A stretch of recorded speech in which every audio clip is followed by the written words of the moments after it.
tous. Merci d'être venus en si grand nombre ce matin. Ça me fait vraiment plaisir d'être ici aujourd'hui pour vous parler des églises réinventées. Je veux d'abord remercier l'équipe de 100 degrés parce qu'ils ont vraiment été un groupe formidable. Ça a été vraiment un grand plaisir de collaborer avec eux. Donc, je veux remercier Annie, Marc-André et Stéphanie. Merci beaucoup de l'invitation et merci à vous d'être venus ici, de vous être déplacés ce matin. Quand on m'a parlé de la thématique des églises réinventées pour des citoyens en santé, j'ai tout de suite été interpellée par le sujet parce que je crois profondément qu'une architecture de qualité a un impact positif sur la santé des gens. Et quoi de mieux qu'une église comme un exemple d'une belle architecture? Je vais me présenter. Donc, Andréane Jabert-Laramie, je suis conseillère en patrimoine culturel pour le Conseil du patrimoine religieux du Québec, dont la mission est de soutenir et de promouvoir la conservation et la mise en valeur du patrimoine religieux au Québec. Le CPRQ est fondé sur un partenariat quand même assez unique. Donc, on a un partenariat avec le ministère de la Culture et des Communications qui va regrouper donc le ministère de la Culture, différents experts, des autorités locales, donc des gens des MRC par exemple, et des autorités religieuses. Et l'idée, c'est vraiment de permettre l'engagement important des communautés locales pour la conservation et la mise en valeur du patrimoine religieux. Le patrimoine religieux au Québec, c'est beaucoup plus qu'une belle architecture. C'est un patrimoine fondateur du Québec. Donc, en étant des grands propriétaires fonciers, en étant responsables de l'éducation et de la santé, les communautés religieuses ont modelé de façon importante la géographie urbaine et humaine du Québec. On parle d'un corpus gigantesque qui a profondément imprégné l'identité du Québec. C'est aussi un patrimoine religieux dont son histoire est peu valorisée. On a une génération qui a rejeté massivement l'institution religieuse. Dans un contexte d'actualité avec des scandales, ça peut peut-être expliquer une certaine indifférence de la part d'une certaine population que la conservation du patrimoine religieux, ce qui crée une pression quand même importante sur ce parc immobilier parce que on a une baisse de la pratique, on a des finances des fabriques qui sont précaires et des coûts d'entretien qui sont très élevés, ce qui caractérise aujourd'hui un patrimoine religieux qui est en transformation, en mutation. On a quelques chiffres ici à vous présenter. Donc, l'état de la situation des lieux de culte en mutation. Donc, selon les données qu'on a qui remontent en fait au mois de mai 2018, il y a 565 lieux de culte en mutation. Donc, ça signifie qu'une église sur 6 est en mutation. Et quand que je dis mutation, c'est un terme un peu global, mais qui signifie des églises qui sont fermées, à vendre ou transformées. Et dans les transformés, ça inclut les églises qui sont démolies. Si on fait un portrait un peu plus spécifique dans la région des Laurentides, en ce moment, il y a 57 lieux de culte dans les Laurentides qui sont en mutation par rapport à 179 lieux dans les Laurentides, ce qui correspond à 32%. Donc, il y a un tiers des lieux de culte dans les Laurentides qui sont en mutation, ce qui est un pourcentage un peu plus élevé par rapport au reste du Québec. Si on regarde plus précisément la période de construction des lieux de culte en mutation, dans les Laurentides, 50% de ces lieux de culte, ce sont des bâtiments qui ont été construits entre 1945 et 1975, alors que si on regarde à l'échelle du Québec, c'est 40% des églises qui sont en mutation, qui sont construites entre 1945 et 1975. Donc, pour comprendre un peu pourquoi ce sont surtout des églises récentes qui sont en mutation, une des raisons qu'on peut donner, c'est la conception architecturale de ces églises, leur état général. Donc, c'était généralement des églises en bonne condition, avec des dimensions qui sont peut-être un peu plus faciles à transformer versus une église un peu plus ancienne, mais qui a une beaucoup plus grande superficie. Si on regarde les acheteurs, les catégories des nouveaux propriétaires, si on regarde, je ne sais pas si avec mon pointeur on peut voir, donc la place de plus en plus grande des municipalités qui sont les nouveaux propriétaires des églises, on voit que c'est une proportion quand même assez importante, mais il ne faut surtout pas négliger la part du privé qui utilise de plus en plus les églises pour des usages commerciaux. Donc, on va avoir des columbariums, des bureaux ou des restaurants. Mais à l'intérieur de ça aussi, on va aussi avoir du résidentiel, donc des logements pour personnes âgées ou des logements multiples. Donc, la situation des églises en mutation nous révèle que finalement, des églises, ce sont somme toute des bâtiments assez polyvalents. Donc, on a besoin d'une bonne compréhension du bâtiment, tant au niveau de sa composition, mais aussi de son contexte, de son environnement, ce qui va nous permettre de créer des opportunités qui vont être au bénéfice de tout le monde. Donc, la réutilisation, en fait, la conservation des églises, la conversion, des églises excédentaires s'impose, si on veut, comme une voie d'avenir et une voie de conservation viable pour les églises. Parce qu'une église qui est ouverte, une église qui est accessible, c'est une église qui se conserve mieux. Le fait d'avoir une utilisation continue d'une église va éviter sa dégradation accélérée qu'un bâtiment vacant. Un bâtiment vacant, il va avoir un risque de vandalisme ou d'incendie et qui peut aussi accélérer le processus de dégradation.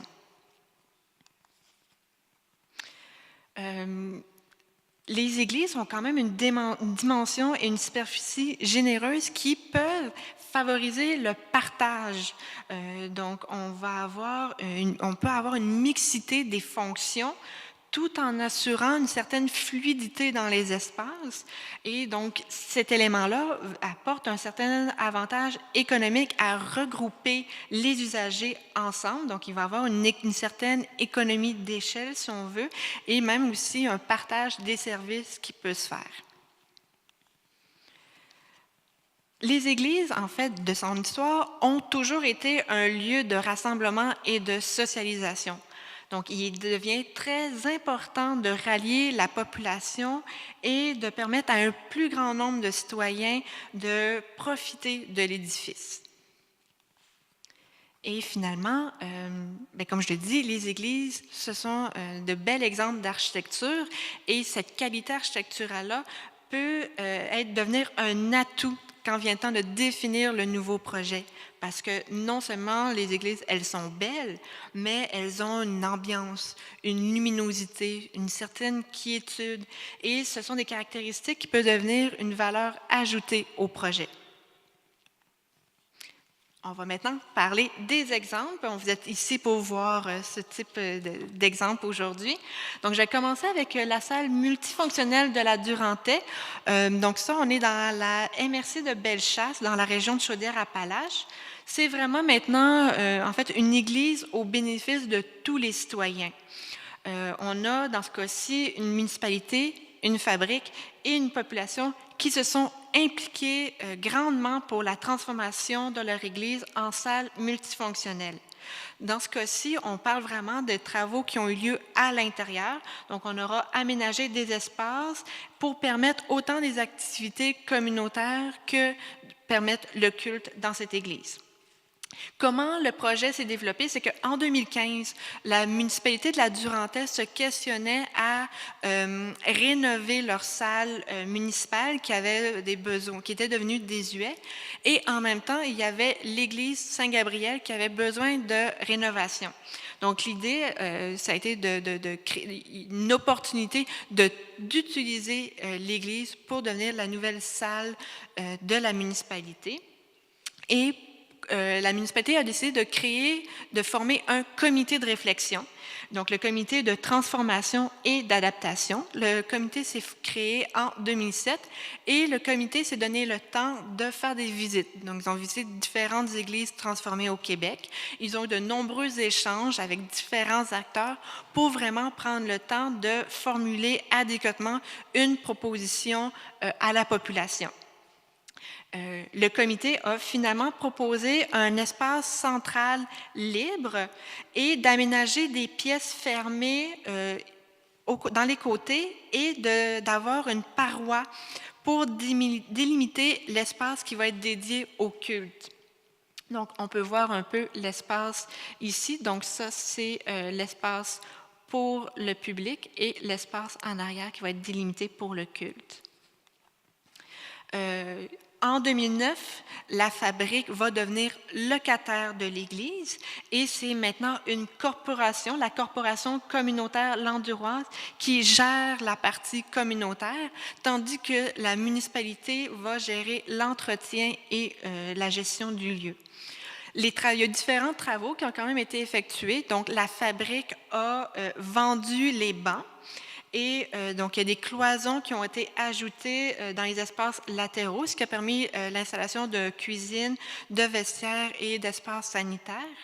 Et la méthode choisie pour délimiter l'espace du culte, donc le chœur, ça a été d'installer un écran souple rétractable. Donc, on voit l'écran souple qui sépare le chœur du reste de l'église. Donc, au moment où il y a une messe, on va lever le rideau et les paroissiens peuvent avoir leur messe. Le reste de l'espace peut servir à des salles à des événements ou à des réceptions. On parle de travaux qui ont été estimés à environ 800 000 et pour ça, la municipalité a reçu de l'aide financière avec le programme Infrastructure Québec Municipalité. Donc, c'est un programme qui existait à l'époque, qui s'élevait à près de 540 000 Mais il restait quand même que la municipalité, en fait, le comité de transformation avait l'objectif d'amasser 265 000 et c'est à ce moment-là aussi qu'on a vu la grande mobilisation de la population, de la fabrique, des entreprises et des organismes qui ont été très, très proactifs, très motivés, tant et si bien qu'ils ont réussi à amasser 18 000 de plus que prévu. Donc, le résultat final, on a une salle d'une capacité de 200 personnes avec une utilisation assez polyvalente qui a été vraiment possible grâce à la solidarité de la municipalité, de la fabrique et de la population qui se sont impliqués dès le début, tant dans la réflexion que dans les travaux et le financement pour le projet. Un autre exemple que je souhaite vous présenter, c'est le centre multifonctionnel au Clocher. Donc, c'est à Saint-Stanislas, on est au Saguenay. C'est une église qui est maintenant en forme physiquement. Et en fait, il y avait plusieurs objectifs dans la transformation de cette église-ci. On parle vraiment dans les objectifs, la revitalisation des milieux ruraux, une implication citoyenne de tous âges, la préservation et l'augmentation des services communautaires, culturels, récréatifs et touristiques, et l'enrichissement de la localité par le développement d'un projet d'économie sociale. Donc, la municipalité a demandé, en fait, l'accord aux paroissiens et aux citoyens à l'idée de transformer l'Église. Et par la suite, le conseil municipal a tenu 4 séances de consultation publique, à savoir quel type de projet qui pouvait avoir lieu dans cette Église. Et le résultat, c'est que la liste de projets dans cette église est très longue. Maintenant, la bibliothèque abrite la bibliothèque, un restaurant, une salle de cinéma, un mur d'escalade, une épicerie, un gymnase et une petite chapelle. Quand même, oui. Donc, c'est assez impressionnant, toutes les activités, les projets qu'il y a dans cette église.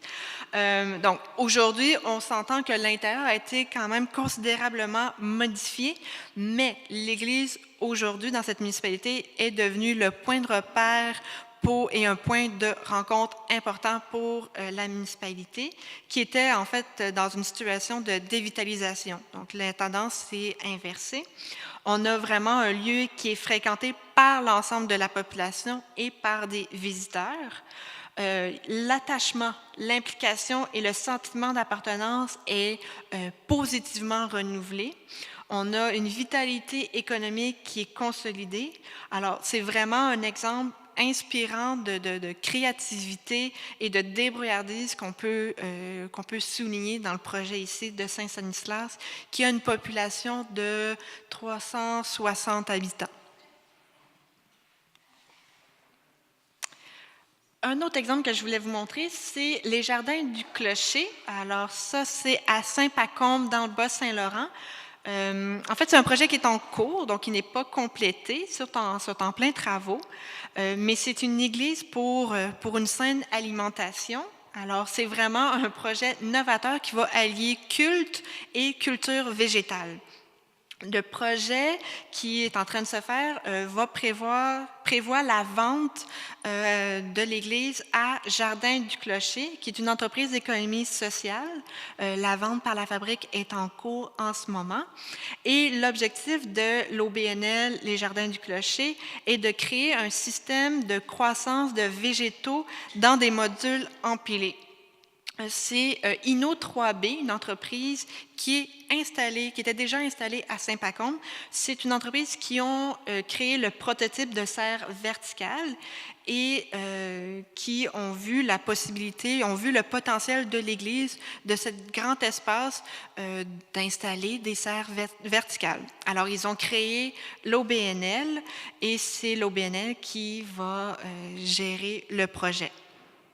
Comment ça va se présenter? L'idée, c'est ils souhaitent donc installer des serres verticales, mais aussi de permettre l'aménagement d'une salle, d'une capacité d'environ 50-60 personnes, qui va permettre le culte, mais aussi à d'autres moments de la semaine, à d'autres rencontres, à d'autres événements. Ils souhaitent aussi créer une sorte d'espace communautaire à l'avant de l'Église et un de leurs grands souhaits, c'est de créer un marché public.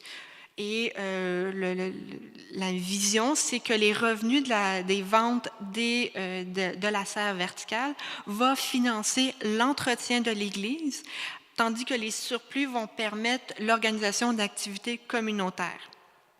Alors vraiment, on a un concept de bâtiment sain avec une population saine.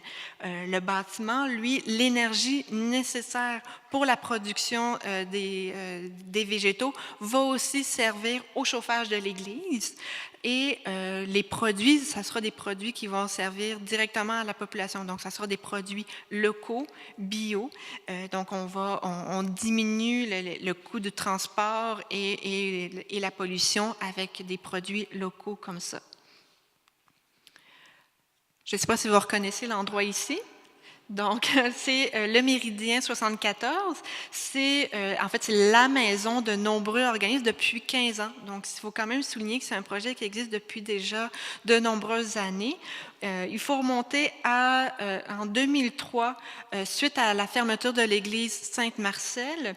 C'est à l'époque la Fondation Clara Bourgeois qui décide de prendre la relève et d'utiliser le bâtiment et permettre même à l'époque aux paroissiens d'avoir des messes le dimanche. À cette époque-là, on comptait déjà un comptoir d'aide alimentaire, le club de l'Arche d'Or, le Cercle des fermières et les scouts qui étaient ici. Alors qu'aujourd'hui, en fait, ça demeure un lieu très populaire qui héberge de nombreux organismes. Donc, on a vu le coffret qui nous accueille aujourd'hui.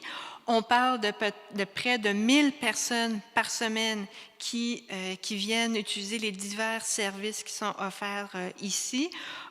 Les activités sont très, très nombreuses. On va parler de chorale, de danse sociale, d'exposition, d'audience publique, de fêtes de quartier, et même des conférences sur les églises réinventées. Donc, on a des images aussi, mais vous pouvez aussi regarder autour de vous.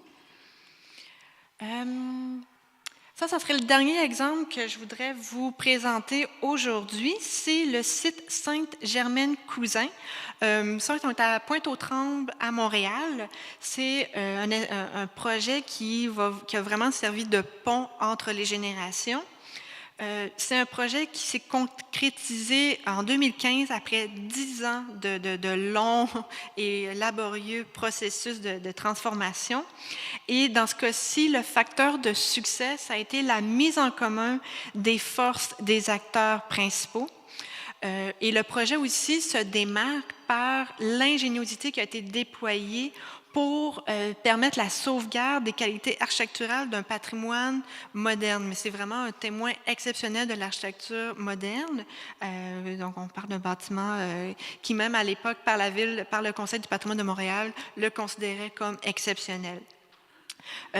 Si on remonte en 2005, la fabrique souhaite en fait démolir l'église en raison du sol contaminé et la présence d'amiante dans le bâtiment.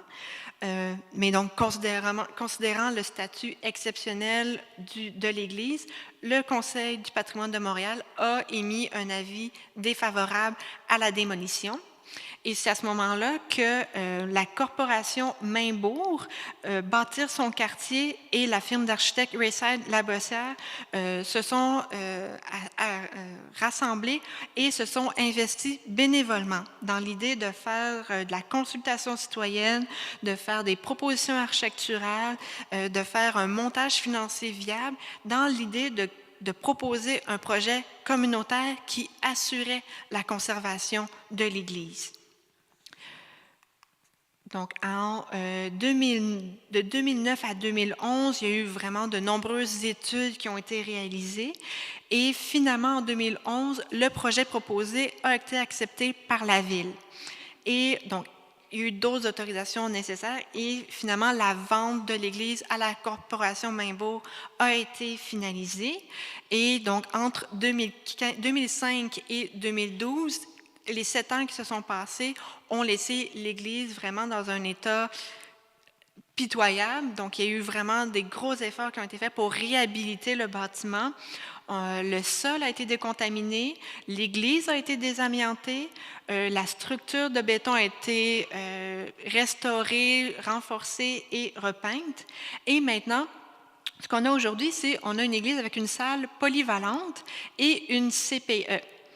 Et autour de l'église, on a maintenant les habitations Sainte-Germaine. Donc, c'est une habitation qui a une forme en S et qui vient contourner l'église. Et on a un chemin couvert qui vient relier la résidence à l'église. Donc, les résidents pour personnes âgées ont maintenant accès à cette salle polyvalente. Donc, on parle maintenant pour les citoyens de Pointe-aux-Trembles la possibilité d'avoir une résidence d'une grande qualité et pour les familles d'avoir une CPE avec vraiment un environnement ludique, très lumineux. Et c'est la salle polyvalente qui est redevenue un lieu de rassemblement. Alors, pour un projet comme ça, qui a pris plus de 10 ans à se réaliser, il faut vraiment souligner la persévérance et l'audace des bâtisseurs qui ont été finalement en mesure de donner une deuxième vie au bâtiment. Je vous ai présenté seulement une portion d'exemples, mais au Québec, il en existe vraiment beaucoup, des exemples inspirants. Et sur le site web du Conseil du patrimoine religieux du Québec, on a documenté différents exemples de fiches qu'on appelle des églises réinventées. Donc, si vous êtes intéressé, je vous invite à aller sur notre site web voir nos publications. Vous pourriez voir des exemples d'une fromagerie à Warwick. On a aussi un exemple d'une salle symphonique à Lévis et on a même un gymnase et un spa à Montréal. On a aussi d'autres documents qui, sur l'état de la situation des églises au Québec, notamment un document sur les municipalités. Donc, comment les municipalités peuvent accompagner les différentes formes d'implication des municipalités quand vient le temps de réfléchir à la transformation de leurs églises. En conclusion, j'aurais quelques points que je voudrais que vous reteniez de la conférence. C'est que d'abord, chaque projet est unique. La plupart des projets qui ont été développés, qui se sont avérés durables et pertinents, ce sont des projets qui se sont adaptés à la réalité locale. Et en fait, qu'est-ce qu'on constate, c'est que les meilleurs experts, ce sont vous, ce sont les acteurs locaux qui sont capables de développer un projet de qualité. Aussi, c'est l'importance d'une vision à long terme. Je ne vais pas vous mentir, mais la transformation d'une église, c'est un projet qui prend du temps. C'est un long processus et il est très important de prendre le temps de réfléchir, de regarder, d'identifier des différents besoins et aussi prendre le temps de se concerter, de se questionner pour développer un projet structurant pour la communauté. L'implication de la communauté, un gage de réussite. En fait, les citoyens, la population sont des alliés incontournables et redoutables s'ils sont impliqués rapidement et fréquemment dans le processus. Aussi, le bâtiment le plus écologique est celui qui existe déjà. Dans un contexte de développement durable, l'utilisation et la réadaptation d'un bâtiment existant est à considérer par rapport au coût environnemental que peut être la démolition et la reconstruction d'une église. Donc, je vous remercie beaucoup d'être ici. Il y a en fait différents panneaux qui ont été préparés par Annie et par ma collègue Isabelle qui présentent en fait différents exemples d'églises réinventées. Et on a aussi des exemples d'églises sur le territoire, des églises qui sont récemment fermées dans les Laurentides. Donc, on vous invite à regarder les différents panneaux et si vous avez des idées, si vous êtes inspiré, on vous invite à mettre votre doigt dans l'engrenage et de mettre vos idées sur les panneaux. Et en fait, ma collègue Isabelle et moi, on va être présentes aussi si vous avez des questions. On est là pour vous pour le temps de l'événement. Merci.